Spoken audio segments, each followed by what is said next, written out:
11월 19일 성경 읽기 시간입니다. 우리 오늘은 사도행전 22장에서 24장, 사도행전 22장에서 24장에 있는 말씀을 읽겠습니다. 22장. 저의 아버지와 형제가 되시는 여러분, 이제 제가 해명을 드리겠으니 잘 들어주시기 바랍니다. 그들은 바울이 히브리 말로 연설하는 것을 듣고는 더 조용해졌습니다. 바울은 말을 계속했습니다. 나는 유대인입니다. 길리기아 지방의 다소에서 태어났지만 이 도시에서 자랐고 가말리엘의 제자로서 그 밑에서 우리 조상의 율법대로 엄격한 교육을 받았습니다. 나는 오늘 여기 모인 모든 사람들처럼 하나님에 대해 열심히 있었습니다. 나는 예수의 도를 따르는 사람들이 핍박하여 그들을 죽이기까지 했으며 남자든 여자든 가리지 않고 그들을 붙잡아 감옥에 넣었습니다. 대제사장과 모든 장로들이 내 말이 사실이라는 것을 증언해 줄 것입니다. 나는 그들에게서 다마스커스에 있는 형제들에게 보내는 공문서를 받았습니다. 그래서 나는 그곳에 있는 신자들을 붙잡아 예루살렘으로 데려와서 벌을 받게 하려고 다마스커스로 떠났습니다. 정오쯤 되어 내가 다마스커스에 가까이 이르렀을 때에 갑자기 하늘로부터 밝은 빛이 나를 둘러 비쳤습니다. 나는 땅에 엎어졌고 사울아 사울아 어찌하여 나를 박해하느냐 라는 소리를 들었습니다. 내가 주님 당신은 누구십니까? 라고 물었더니 그분이 내게 나는 내가 박해하는 나사렛 예수다 라고 대답하셨습니다. 나와 함께 있던 사람들은 그 빛을 보았으나 나에게 말씀하시는 분의 음성은 듣지 못했습니다. 나는 주님 제가 어떻게 하면 되겠습니까? 라고 물었습니다. 그때 주님께서는 일어나 다마스커스로 가거라. 거기에 가면 내가 해야 할 일을 모두 일러줄 사람이 있을 것이다 라고 대답하셨습니다. 나는 그 빛의 광채 때문에 앞을 보지 못하게 되었습니다. 그래서 나와 함께 가던 사람들의 손에 이끌려 다마스커스로 들어갔습니다. 다마스커스에 아나니아라는 사람이 있었습니다. 아나니아는 모세의 율법을 따라 사는 경건한 사람이었으며 그곳에 사는 유대인들에게 존경을 받는 사람이었습니다. 아나니아가 나를 찾아와 내 곁에 서서 사울 형제 눈을 뜨시오 하고 내게 말했습니다. 그 순간 나는 눈을 떠 그를 보았습니다. 그때 아나니아가 말했습니다. 우리 조상의 하나님께서 오래전에 당신을 택하셔서 그분의 뜻을 알게 하셨고 그 의로우신 분을 보게 하시며 그분의 입에서 나오는 말씀을 듣게 하셨습니다. 당신은 모든 사람들에게 당신이 보고 들은 것을 전하는 그분의 증인이 될 것입니다. 그러니 이제 무엇을 더 기다리겠습니까? 일어나 세례를 받으십시오. 그리고 그분의 이름을 부르십시오. 그러면 죄 사함을 얻게 될 것입니다.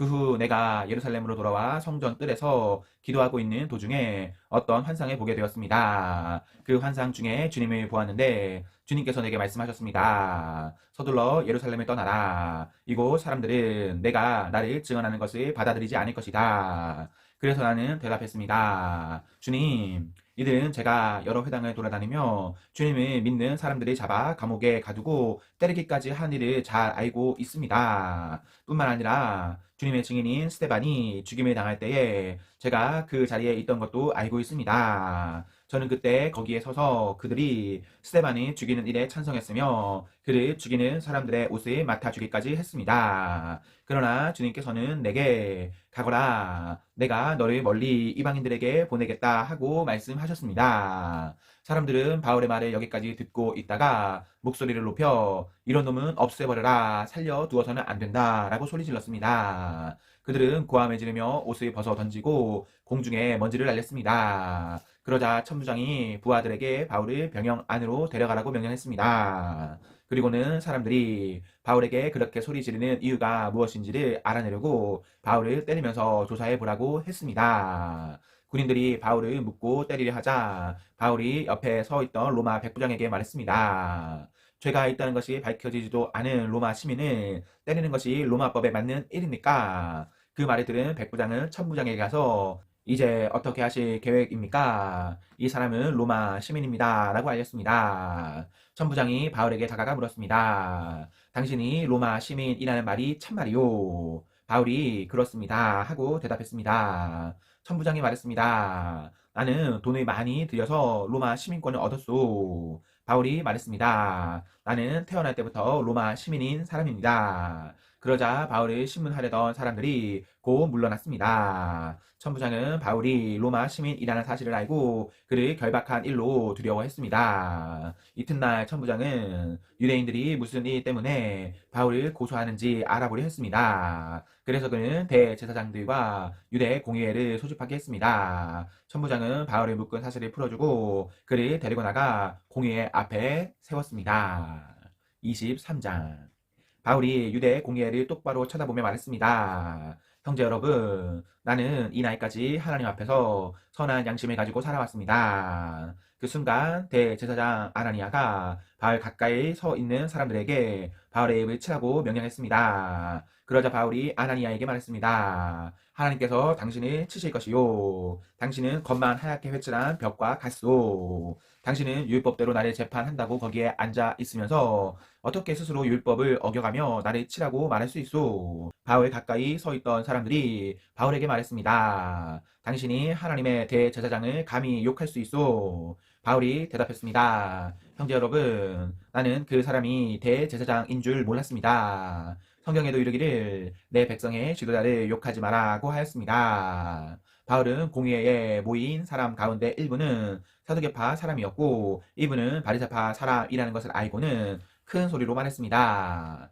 형제 여러분, 나는 바리새파 사람이며 바리새파 사람의 아들입니다. 나는 지금 죽은 사람이 부활할 것이라는 소망 때문에 재판을 받고 있습니다. 바울이 이렇게 말하자 바리새파 사람들과 사두개파 사람들 사이에 다툼이 일어나 공의회 의원들이 나뉘었습니다. 그것은 사두개파 사람들은 죽은 사람의 부활이 없으며 천사나 영도 없다고 주장한 반면 바리새파 사람들은 그것을 다 인정하였기 때문입니다.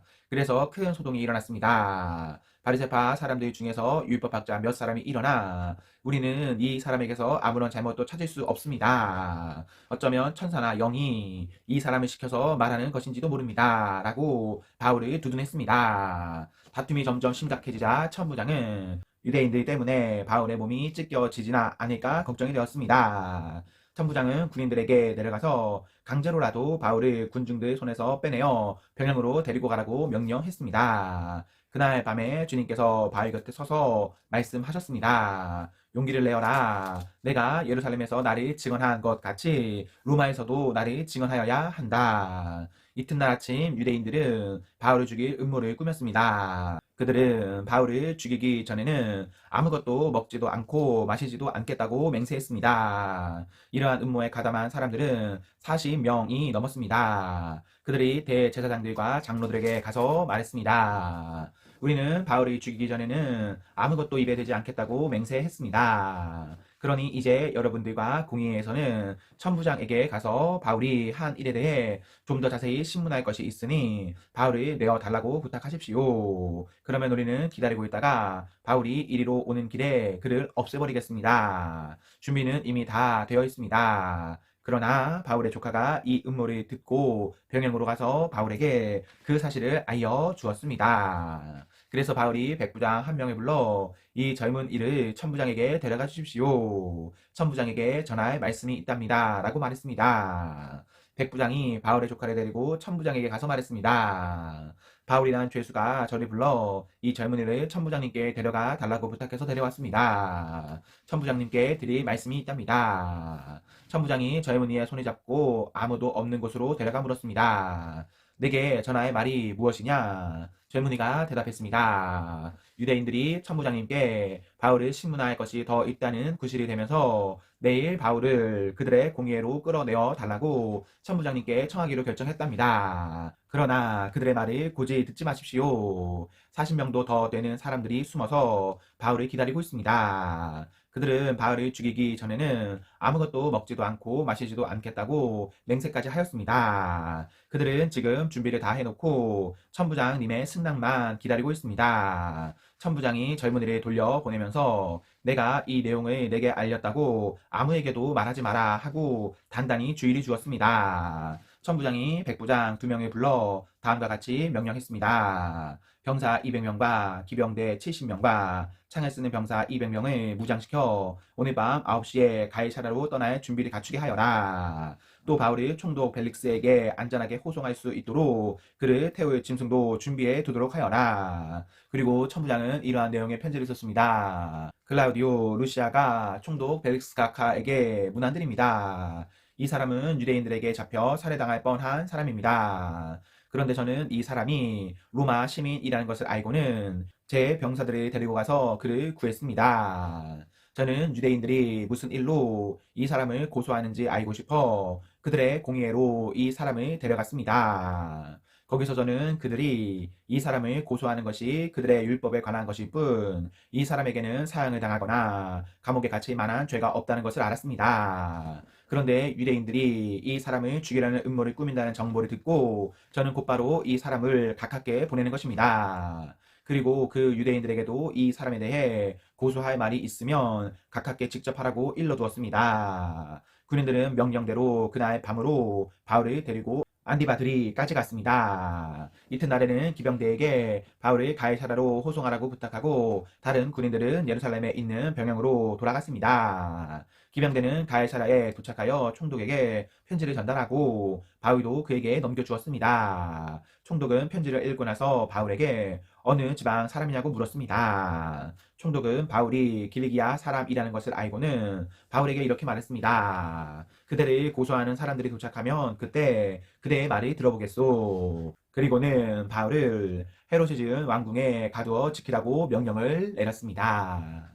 24장 5일 뒤에 대제사장 아나니아가 장로 몇 사람과 더둘로라고 하는 법률가를 데리고 가이사라에 왔습니다. 그들이 온 것은 총독에게 바울을 고소하기 위해서였습니다. 바울이 안으로 불려 들어가자 더둘로가 고소하기 시작했습니다. 벨릭스 각하, 우리는 각하 덕분에 오랫동안 평화를 누려왔으며 각하의 지혜로운 일 처리로 우리나라의 잘못된 일들이 많이 고쳐졌습니다. 우리는 언제 어디서나 이 모든 일이 각하의 공로 때문인 것을 인정하며 각하께 감사하고 있습니다. 이제 더 이상 각하께 폐가 되지 않게 간단히 말씀드리겠으니 저희 말이 들어주시기 바랍니다. 우리는 이 사람이 온 세계에 있는 유대인들을 선동하고 문제를 일으키는 사람인 것을 알게 되었습니다. 이 사람은 나사렛 이단의 두목입니다. 심지어는 그가 성전까지 더럽히려고 하여 우리가 그를 붙잡았습니다. 총독 각하께서 이 사람을 직접 신문해 보시면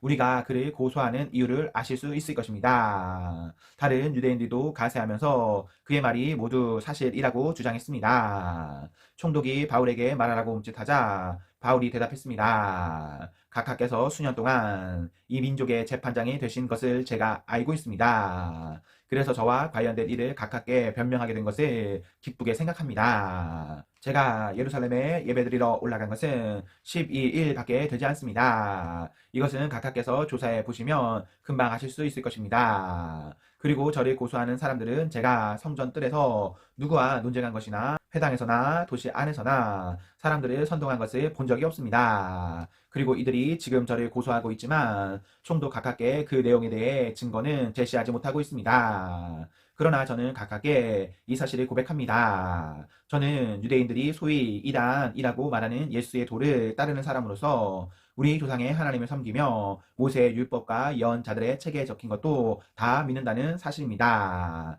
저는 이 사람들이 간직하고 있는 것과 똑같이 하나님께 대한 소망을 가지고 있습니다. 그것은 의로운 사람이든 불의한 사람이든 모든 사람이 다시 부활하리라는 소망입니다. 그래서 저는 언제나 하나님과 사람들 앞에서 저의 깨끗한 양심에 간직하려고 힘쓰고 있습니다. 저는 여러 해 동안 예루살렘에 떠나 있다가 저의 민족에게 구제금을 전하고 하나님께 예물을 바치려고 예루살렘에 다시 돌아왔습니다. 그들이 저를 본 것은 제가 성전 뜰에서 정결 예식을 행하고 있을 때였습니다. 저는 소동을 일으키지도 않았고 제 주위에 군중들이 모여있지도 않았습니다. 그 자리에는 아시아에서 온 유대인들이 있었는데 저를 고소할 일이 있었다면 그들이 직접 각하 앞에 와서 저를 고소했을 것입니다. 그렇지 않으면 제가 예루살렘에서 유대인의 공의 앞에 섰을 때에 이들이 제게서 무슨 잘못을 찾아냈는지 여기 서 있는 이 사람들에게 말해보라고 하십시오. 제가 그들 앞에 섰을 때 한 말은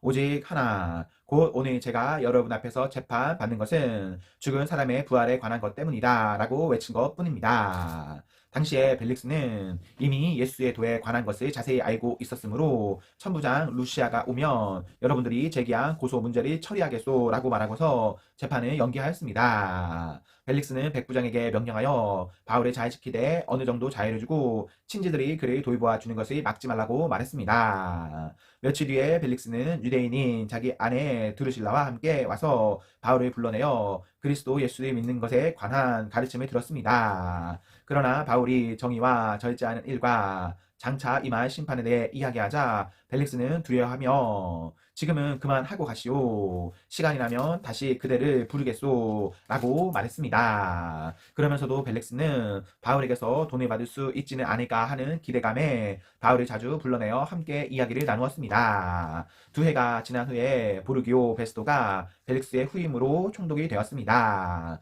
그런데 벨릭스는 유대인들에게 환심을 사려고 바울을 그대로 감옥에 가두어 두었습니다.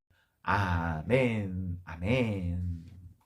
네, 우리 오늘 말씀을 모두 읽었습니다. 우리 오늘 하루도 하나님과 사람 앞에서 행복하십시오. 성령 충만하십시오. 안녕.